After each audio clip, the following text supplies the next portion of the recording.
Shatamanam Bhavati serial episode 1212 8th March 2025 ఏం జరిగిందో చూద్దాం. భాను మురారి చేతిలో నాలాంటి దౌర్భాగ్యురాలి కడుపును పుట్టబోయే బిడ్డ అనాథగా మిగిలిపోకూడదు. ఎవరి రక్తమో తెలియకపోయినా, వాడి తండ్రి ఎవరో నాకు తెలియకపోయినా నా బిడ్డని కాపాడతానని మాట ఇవ్వండి. నా ప్రాణం పోతుంది అని నాకు అర్థమైంది. నన్ను అమ్మవారి గుడి దగ్గరికి తీసుకెళ్ళండి అంటూ స్పృహ కోల్పోతుంది భాను. మురారి, నీకేం కాదు రాదా, నువ్వు అలా మాట్లాడకు, నీకు బిడ్డకి ఏం కాకుండా చూసుకుంటాను, నీకు మాటిస్తున్నాను అంటాడు. బావా, నువ్వు ఆ రుద్రపగాన్ని మాత్రం వదిలిపెట్టద్దు అంటూ భానుని తీసుకొని అక్కడి నుంచి వెళ్తాడు మురారి. అలాగే మురారి అంటాడు కల్కి. ఇంకా కల్కి ఆ రౌడీలతో ఫైట్ చేస్తాడు. ఊరి జనం అంతా, ఆదిత్య, కల్కి అందరు కలిసి రుద్రప్పని చితకబాదుతారు. భానుని ఎత్తుకొని రాధా నీకేం కాదు అంటూ పరిగెడుతూ అమ్మవారి గుడి దగ్గరికి తీసుకొస్తాడు మురారి. మరోపక్కన పెళ్లిపీటల దగ్గర మనోహర్ పోలీస్తో ఏం మాట్లాడుతున్నారు ఎస్ఐ గారు, నీలిమను అరెస్ట్ చేయడం ఏంటి, అసలు తనేం తప్పు చేసింది అని అడుగుతాడు. మీరన్నీ తెలుసుకుని వచ్చారా, తర్వాత సారీ చెప్తే పరిణామాలు పెద్దవాళ్ళ వరకు వెళ్తాయి అంటాడు పార్దు. ఎస్ఐ, మేమన్నీ తెలుసుకునే వచ్చాం సార్. అజయ్ ప్రస్తుతం హాస్పిటల్లో ఉన్నాడు. తన కండిషన్ చాలా సీరియస్గా ఉంది. అజయ్కి ఆ పరిస్థితి రావడానికి కారణం ఈ నీలిమే అని తన ఫ్రెండ్స్ చెప్పారు. వీళ్ళిద్దరి మధ్య డిస్టర్బెన్సెస్ ఉన్నాయని వాళ్ళ మాటల్లో మాకు అర్థమైంది. ఈరోజు అజయ్ని ఈ నీలిమనే అటాక్ చేసి ఉంటుంది అని వాళ్ళు అనుమానిస్తున్నారు. అందుకే నీలిమను మేము అరెస్ట్ చేయడానికి వచ్చాము అని అంటాడు ఎస్ఐ. అప్పుడు నీలిమ, లేదు నేనేమి చేయలేదు, నాకేం తెలీదు, అయినా మా వాళ్ళందరూ చెప్తున్నారు కదా, నేను ఇక్కడే ఉన్నాను. ఈ రోజు నా పెళ్లి జరుగుతున్నప్పుడు నేను బయటికి ఎలా వెళ్తాను అంటుంది నీలిమ. నీలిమ పెద్దమ్మ ఎస్ఐతో, అవునండి, మా నీలిమ నిన్నటి నుంచి గుమ్మం దాటలేదు, అలాంటిది బయటికి ఎలా వెళ్తుంది, అజయ్ మీద అటాక్ ఎలా చేస్తుంది, మీరైనా కాస్త ఆలోచించాలి కదా అని నీలిమ పెద్దమ్మ అంటే, స్నేహ, అజయ్కి నీలిమ మీద కోపం ఉండటం నిజమేనండి. ఈ పెళ్లి ఆపాలని చాలాసార్లు ప్రయత్నించాడు, కానీ అవి మేమేమీ పట్టించుకోలేదు. ఆ కోపంతో తనేదో చేసి ఫ్రెండ్స్తో ఇలా చెప్పించాడేమో, అలా ఎందుకు అనుకోకూడదు అని స్నేహ అంటే, అప్పుడు చాందిని, అవును ఎస్ఐ గారు, మా ఇంట్లో ఉన్న మనిషి గురించి మీరు అలా మాట్లాడడం మంచిది కాదు అంటుంది. దానికి ఎస్ఐ, చూడండి, తను మీ మనిషి కాబట్టి మీ అందరూ తన గురించి పాజిటివ్గానే మాట్లాడతారు, కానీ ఒక మనిషి మీద కంప్లైంట్ వచ్చాక ఎంక్వైరీ చేయాల్సిన బాధ్యత మా మీద ఉంది అంటాడు ఎస్ఐ. అప్పుడు ఊర్మిళ, ఏంటండి ఎంక్వైరీ చేసేది, అసలు ఇంట్లోని మనిషి బయటికే వెళ్ళలేదు అంటే అజయ్ని కొట్టింది అని మీరు చెప్పడం బాగుంది, దాన్ని మేమెలా ఒప్పుకుంటాం, అజయ్ ఫ్రెండ్స్ నిజం చెప్పారు అని మేమెందుకు అనుకోవాలి అని ఊర్మిళ అడిగితే, ఎస్ఐ, మీరు చెప్పింది బాగానే ఉంది మేడం, కానీ అజయ్ హాస్పిటల్లో సీరియస్ కండిషన్లో ఉన్నది నిజమే కదా, అజయ్కి నీలిమకి డిస్టర్బెన్సెస్ ఉన్న మాట కూడా నిజమే కదా, అందుకే నీలిమని మేము కస్టడీలోకి తీసుకొని ఎంక్వైరీ చేయాలి, దయచేసి మాకు కోఆపరేట్ చేయండి అని ఎస్ఐ అంటే, అప్పుడు వాసు, చూడండి ఎస్ఐ గారు, నేను ఒక డిస్ట్రిక్ట్ లెవెల్ ఆఫీసర్ని, నాకు అన్ని విషయాలు తెలుసు. ఒక ఆడపిల్లని అరెస్ట్ చేయడానికి వచ్చేటప్పుడు వారెంట్ తీసుకోవాలి అని మీకు తెలుసా, మీ దగ్గర వారెంట్ ఉందా అని అడుగుతాడు.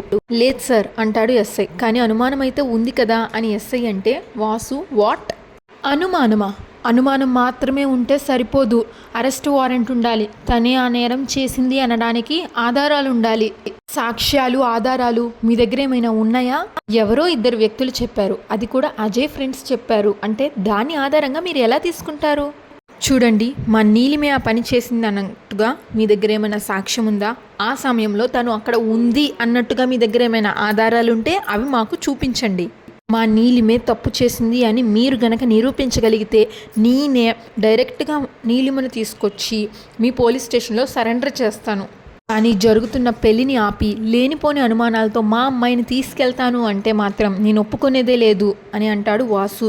అప్పుడు ఎస్ఏ, ప్లీజ్ సార్, అక్కడ అజయ్ చావు బతుకుల మధ్య ఉన్నాడు, దానికి అనుమానం ఈ అమ్మాయి అని చెప్పినప్పుడు మేము తనని ఎంక్వైరీ చేయకపోతే డిపార్ట్మెంట్ మమ్మల్ని అంటారు, మేము తనని ఎంక్వైరీ చేయాలి అని ఎస్ఐ అంటే, వాసు, ఏం మాట్లాడుతున్నారు, చెప్తున్నాను కదా, నేను కూడా ఒక గవర్నమెంట్ ఆఫీసర్నే, కావాలంటే చెప్పండి, ఇప్పుడే మీ సుపీరియర్స్తో మాట్లాడతాను, అప్పుడు మీరే ప్రాబ్లమ్స్లో ఇరుక్కుంటారు.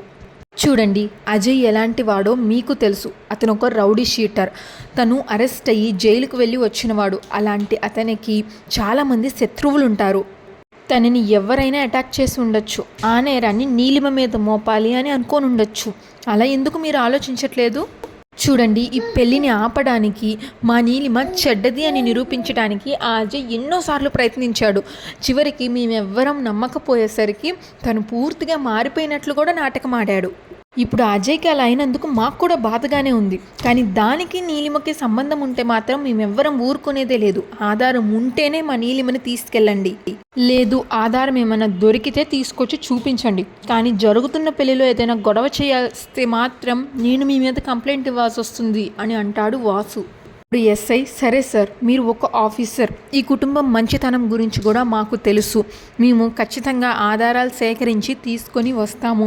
కానీ అప్పుడు మాత్రం మీరు తప్పకుండా నీలిమని మాకు అప్పగించాలి అని అంటాడు. కానీ అంతవరకు నీలిమ తప్పించుకోకుండా మీరు చూసుకుంటాను అంటే మాత్రం మేము ఇక్కడి నుంచి వెళ్తాం అని అంటే మనోహర్ తనేమీ తప్పు చేయలేదు అని నీలిమ చెప్తుంది. తను ఇంట్లోనే ఉందని మేమందరం చెప్తున్నాం. అలాంటప్పుడు నీలిమ ఎందుకు పారిపోతుందండి? మా ఇంట్లో ఉన్న మనిషి ఎక్కడికి పారిపోదు. మా వాసు చెప్పాడు కదా, సాక్ష్యాధారాలతో రండి సార్. ఒకవేళ నీలిమదే తప్పు అయితే మేమే నీలిమని మీకు అప్పగిస్తాం, దయచేసి వెళ్ళండి అంటాడు మనోహర్. ఊర్మిళ ఎస్ఐతో, నీలిమ గురించి మీరేం భయపడక్కర్లేదు, నీలిమ మంచిదని మా అందరికీ తెలుసు. కానీ తన వల్ల ఇదంతా జరిగింది అని మీరు ఆధారాలతో వస్తే మేమే నీలిమని మీకు అప్పగిస్తాం, ఇక మీరు వెళ్ళొచ్చు అని ఊర్మిళ అంటే, అలాగే మేడం అని పోలీసులు అక్కడి నుంచి వెళ్ళిపోతారు. నీలిమ పెద్దమ్మ, ఏంటిది జీలకర్ర బెల్లం పెట్టే సమయానికి ఇలా రావడం ఏంటి? నాకు చాలా భయంగా ఉందండి అంటుంది. అప్పుడు బామ్మ, గురువుగారు చెప్పారు కదా అన్ని అరిష్టాలు మన ఇంట్లోనే ఉన్నాయని, ఈ కళ్యాణం శుభకార్యం జరిగే వరకు అవన్నీ మనల్ని ఇలా వెంటాడుతూనే ఉంటాయి అని, ఇంకా ఏ బాధ లేదు, ఈ పెళ్లి జరుగుతుంది అని బామ్మ అంటుంది. ఊర్మిళ, పంతులు గారు మీరు కార్యక్రమాన్ని జరిపించండి అంటుంది ఊర్మిళ. పోలీసులు వెళ్ళంగానే పంతులు గారు కళ్యాణానికి మంత్రాలు చదువుతుంటే జీలకర్ర బెల్లం పెట్టిస్తారు నీలిమ కార్తిక్కి. ఇంకా అందరూ అక్షంతులు వేస్తారు దంపతులకి. వాసు భాను ఫేస్ చూస్తూ, నీ స్థానంలో తనని చూస్తుంటే మాటలు రావట్లేదు. గుడి దగ్గరికి మోసుకుంటూ భానుని పరిగెత్తుకొని తీసుకెళ్తాడు మురారి. సత్య, నువ్వు వెళ్ళి భార్గవిని తీసుకురా అంటే, అది కాదు మావయ్య, రాధా అని అంటుంది సత్య. రాధకి ఏం కాదు, నేను రాధని నా ప్రాణం అడ్డు పెట్టైనా కాపాడతాను, నువ్వు వెళ్ళి ముందు భార్గవిని తీసుకురా అంటాడు మురారి. ఇంకా రుద్రప్పని అందరూ కొడతారు. అప్పుడు కల్కి ఆదిత్యతో, చూడు ఆదిత్య, ఇక్కడి రుద్రప్పగాడి సంగత నేను చూసుకుంటాను, నువ్వు అక్కని తీసుకొని వెంటనే అమ్మవారి గుడి దగ్గరికి వెళ్ళు అని కల్కి అంటే, ఆదిత్య అది కాదండి, ఇక్కడ మీరు ఒక్కరే ఉంటారు, నేను వెళ్ళిపోతే అంటాడు. అప్పుడు కల్కి, ఏం పర్వాలేదు నేను చూసుకుంటాను. అసలుకే మురారి చాలా బాధలో ఉన్నాడు. వెంటనే మీ అక్కని తీసుకొని ముందు నువ్వు వెళ్ళు అని ఆదిత్యాన్ని పంపించేస్తాడు కల్కి. ఆపండి, లేపండ్రా వీడిని, లేపండి, వీడిని చెట్టుకు కట్టేయండ్రా అంటాడు కల్కి. అలాగే అన్నా అని ఊరి జనం చెట్టుకి కట్టేస్తారు రుద్రప్పని. ఇంకా భాగ్యశ్రీ జయాకి కట్టుకడుతుంది. ఆంటీ, ఇంకా ఏం భయం లేదు, తనకి తగ్గిపోతుంది, కొన్ని రోజులు రెస్ట్ తీసుకుంటే సరిపోతుంది అంటుంది భువనేశ్వరితో. ఈలోగా ఏడ్చుకుంటూ అక్కడికి సత్య వచ్చి, భార్గవి, రాధకి పెయిన్స్ స్టార్ట్ అయ్యాయి, రుద్రప్ప విషం తాగించాడు, మావయ్య రాధని తీసుకొని గుడి దగ్గరికి వెళ్తున్నాడు అని సత్య ఏడుస్తూ చెప్తే, ఈలోగా ఆదిత్య వచ్చి, అవునక్క, రాధక్కకి ఏమీ కాకూడదు, మనం రాధక్కని ఎలాగైనా కాపాడుకోవాలి, వెంటనే వెళ్దాం అంటాడు ఆదిత్య. భువనేశ్వరి, భార్గవి, జయప్రదని నేను ఇక్కడ చూసుకుంటాను, మీ ఇద్దరు వెంటనే గుడి దగ్గరికి వెళ్ళండి అంటే, భార్గవి నాకు అర్థమైంది, మీరు టెన్షన్ పడకండి, నేను వెళ్తున్నాను కదా, నేను చూసుకుంటాను అంటుంది. భార్గవి వెంటనే బయలుదేరుతుంది గుడి దగ్గరికి. బాను, నా వల్ల కావట్లేదు, నా ప్రాణం పోయేలాగా ఉంది అంటే, మురారి, నీకేం కాదు రాదా, అమ్మవారి గుడి దగ్గరికి వచ్చాం, ఆ తల్లి తలుచుకుంటే నీ ప్రాణాన్ని కాపాడుతుంది, నీకేం కాదు రాదా, నువ్వు ధైర్యంగా ఉండు, సత్యని కూడా పంపించాను భార్గవిని తీసుకురమ్మని అని మురారి అంటే, బాను, లేదండి, నేను బతుకుతానన్న ఆశ నాకు చచ్చిపోయింది, నా బిడ్డ మాత్రం బతకాలి, మీరే నా బిడ్డను కాపాడాలి, వాడి కోసం నేను ఒక ఉత్తరం రాశాను, దాన్ని చదివే పరిస్థితి వచ్చింది, నా బిడ్డకి ఏం కాకూడదు, మీరే తనని ఎలాగైనా కాపాడాలి, నా ప్రాణం పోయినా పర్వాలేదు అని బాను అంటే, మురారినేమో చెమటలు పట్టేస్తాయి, లేదు రాదా అలా మాట్లాడద్దు అంటూ కంగారు పడిపోతూ ఉంటాడు. నీ ప్రాణానికి, నీ కడుపులో పెరుగుతున్న ప్రాణానికి ఇద్దరికి ఏమీ కాదు, నేను ఎలాగైనా సరే కాపాడుకుంటాను, నా ప్రాణానివి రాదా నువ్వు, నేను ఎలా దూరం చేసుకుంటాను, నువ్వు ధైర్యంగా ఉండు రాదా, ధైర్యంగా ఉండు. ఇంకా మురారి గబగబా పరిగెత్తుకుంటూ వెళ్ళి అమ్మవారి గర్భగుడిలోకి వెళ్ళి ఏడుస్తూ దండం పెట్టుకుంటాడు. అక్కడ హారతి కర్పూరం తీసుకుని చేతిలో వెలిగించుకుంటాడు. అమ్మవారికి తన చేతితో హారతి ఇస్తాడు. ఏడ్చుకుంటూ ఒక పక్కన రాధాని చూసుకుంటూ మరో పక్కన అమ్మవారిని చూస్తూ తన చేతిలో హారతి వెలిగించుకొని అమ్మవారికి తిప్పుతాడు మురారి.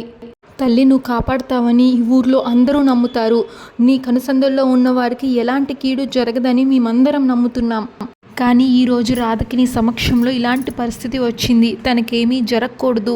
ఒక దుర్మార్గుడు చేసిన పనికి రాధ బతుకు బలైపోతుంది. తన ప్రాణాన్ని నువ్వే నిలబెట్టాలి. నా ప్రాణమైన రాధని నువ్వే కాపాడాలి.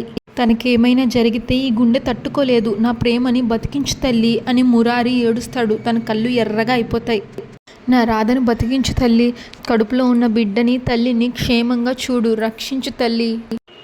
తల్లి బిడ్డల్ని నువ్వే ఎలాగైనా రక్షించు. నువ్వు ఉన్నావని నిరూపించు తల్లి. ఇన్ని రోజులు రాధకి తనకి డెలివరీ సమయంలో గతం గుర్తుకొస్తుంది అని ఎదురు చూశాను. కానీ ఇలాంటి పరిస్థితుల్లో తను ఉండిపోతుంది అని నేను అస్సలు ఊహించలేకపోయాను. నా రాధకి గతం గుర్తు రాకపోయినా పర్వాలేదు, నేను తన్ని చూసుకుంటాను. కానీ తనకి తన కడుపులో ఉన్న బిడ్డకి ఏమీ కాకుండా నువ్వు కాపాడమ్మా. తనని ఎలాగైనా రక్షించు. నీ సమక్షంలో ఎలాంటి అన్యాయం జరగదు అని, ఎలాంటి రాక్షసత్వానికి ఎవ్వరూ బలి అవ్వరు అని నువ్వే ఎలాగైనా నిరూపించాలి. నువ్వున్నావని రుజువు చెయ్యి. నువ్వు తప్ప ఎవ్వరూ కాపాడలేరు. అమ్మా, అన్యతా శరణం నాస్తి, త్వమేవ శరణం మమ, నస్త్యా కారుణ్య భావేన రక్ష రక్ష జగన్మాత, రక్ష రక్ష జగన్మాత అంటూ ఏడుస్తూ అమ్మవారికి దండం పెట్టుకుంటూ మోకాళ్ళ మీద కూర్చుంటాడు మురారి. ఇంకా పంతులు గారు కార్తిక్కి తాలిబొట్టిస్తాడు. అమ్మాయి మెడలో తాలి కట్టండి అంటాడు. కార్తిక్ ఏం చేయాలో అర్థం కాదు. ఆ తాలిబొట్టును చూస్తాడు, భాను ఫోటో చూస్తాడు, నీలిమని చూస్తాడు. మూడు పక్కల చూస్తూ ఉంటాడు. ఏం చేయాలో అర్థం కాదు, అలానే చూస్తాడు. అప్పుడు ఊర్మిళ, ఇంకేమీ ఆలోచించకు కార్తిక్, చెప్పాను కదా, దూరమైపోయినటువంటి భాను ఆత్మరూపంలో ఈ పెళ్ళిని చూస్తూనే ఉంటుంది. ఏ లోకంలో ఉన్నా ఇక్కడ జరుగుతున్నటువంటి ఈ కళ్యాణాన్ని తను కూడా అంగీకరిస్తుంది. నీ జీవితం బాగుండాలని నీ జీవిత భాగస్వామి ఎప్పుడు కోరుకుంటుంది. ఇంకా ఏమీ ఆలోచించకుండా నిన్ను కోరుకుంటున్నటువంటి నీలిమ మెడలో నువ్వు తాళి కట్టు. ఇంకా కార్తిక్ చేసేదేమీ లేక ఆ తాలిబొట్టుని తీసుకొని నీలిమ మెడలో కట్టేస్తాడు. నీలిమ అప్పటిదాకా సీరియస్గా ఉన్న నీలిమ మొహంలో ఒక చిన్న చిరునవ్వు వస్తుంది. అందరూ సంతోషంగా ఆ దంపతుల మీద అక్షంతలు వేస్తారు. ఇక పెళ్ళయ్యేసరికి నీలిమ తాలిబొట్టుని కార్తిక్ని చూసి ఎంతో సంతోషిస్తుంది. అందరూ చాలా సంతోషిస్తారు. అప్పుడు బామ్మ, అమ్మయ్య, విఘ్నేశ్వరికి బియ్యం కట్టకుండా పెళ్ళి తలపెడితే పెద్ద కుండపోత వర్షం పడి కళ్యాణ మండపం మొత్తం కొట్టుకుపోయిందంట. అలా జరిగిందే నీ పెళ్ళి అంటుంది. ఒరే కార్తిక్కు, నీలిమ మెడలో ఈ 3 ముళ్ళు పడేంత వరకు ఎన్ని చిక్కుముళ్ళు ఎదురయ్యాయి, ఎన్ని సంఘటనలు చూశాము, ఎన్ని అవాంతరాలకు భయపడ్డాము. అసలు ఈ పెళ్లి జరుగుతుందా అని ఒకానొక దశలో కంగారు వచ్చింది. ఆపేద్దామని మెడలో తాలిబొట్టుతో ఉన్న నీలిమే కోరుకుంది. అయినా సరే ఆ విఘ్నేశ్వరుడికి చేసిన వ్రతం ఊరికే పోలేదు. ఎలాంటి విఘ్నాలు లేకుండా చివరికి 3 ముళ్ళు వేసేలాగా చేశాడు. తండ్రి వినాయక, నీకు ఉండ్రాళ్ళు నైవేద్యంగా పెట్టుకుంటానయ్యా అని దండం పెట్టుకుంటుంది బామ్మ. దంపతులిద్దరూ ఒకరి మెడలో ఒకళ్ళు దండలు వేసుకుని దండం పెడతారు. అంతటితో ఎపిసోడ్ పూర్తవుతుంది. నెక్స్ట్ ఎపిసోడ్ ప్రోమోలో గుడి దగ్గరే ఒక చిన్న దుప్పటి మీద భానుని పడుకోబెట్టి చుట్టూతా దుప్పట్లు కట్టి భార్గవి డెలివరీ చేస్తుంది భానుకి. భువనేశ్వరి, జయప్రద కూడా గుడి దగ్గరికి వచ్చేస్తారు. కల్కి దగ్గరికి వచ్చేస్తాడు. భానుకి ఆడపిల్ల పుడుతుంది. పాప ఏడుపులు వినిపిస్తాయి. భార్గవి, ఆంటీ రాధకి ఆడపిల్ల పుట్టింది అని భువనేశ్వరి చేతికి ఇస్తుంది. అందరూ సంతోషంగా పాపను తీసుకొని పాపను చూస్తూ ఉంటారు. కానీ డెలివరీ అయిపోయేసరికే భాను కళ్ళు మూసుకొని పడిపోతుంది. రాధా రాధా అని ఎంత ఊపినా లెగదు. భార్గవి భాను చేయి పట్టుకొని చూస్తే భార్గవి ఒక్కసారిగా షాక్ అవుతుంది, భాను చనిపోయిందని. రేపు ఏం జరుగుతుందో చూడాలి. Shatamanam Bhavati serial regular episode కోసం మా ఛానల్ని సబ్స్క్రైబ్ చేసుకోండి. అలాగే ఈరోజు ఎపిసోడ్ పైన మీ అభిప్రాయాన్ని కామెంట్ చేయండి. Thanks for watching.